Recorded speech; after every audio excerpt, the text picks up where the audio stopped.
অনুপাত আমরা কি শিখেছিলাম? আমরা তোমাদেরকে শিখিয়েছিলাম যে বড় সংখ্যা বাই ছোট সংখ্যা যদি কখনো বের করতে বলা হয় ছোট সংখ্যা, তাহলে আমরা কি করবো? বড় সংখ্যা বের করবার সূত্র হলো কি, এই অনুপাত দুটোকে যখন দেখো a মাইনাস বি একটা, এদের বিয়োগফল দেওয়া আছে আর a প্লাস বি এদের যোগফল দেওয়া আছে, যখন যোগফল আর বিয়োগফল দেওয়া থাকবে সেই ক্ষেত্রে আমরা যদি বড় সংখ্যা বের করবার সূত্র কি, সংখ্যা দুটোকে যোগ করবো, অর্থাৎ 20 প্লাস 9,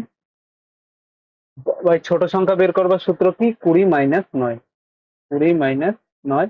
এবার কি করি আমরা? বাই টু করি, প্রত্যেক ক্ষেত্রে আমরা কি করি? বাই টু করি, কিন্তু বাই টু করলে কি টু টু কেটে যায় বলে আমি আর করলাম না এখানে, বুঝতে পারলে? আমরা কি করি? বড় সংখ্যা বের করি যখন দুটো যোগফল আর বিয়োগফল দেওয়া থাকে, বড় সংখ্যা মানে কি, বড় সংখ্যা মানে হলো যোগফল প্লাস বিয়োগফল বাই টু করি, আবার ছোট সংখ্যা মানে যোগফল প্লাস বিয়োগফল বাই টু করি।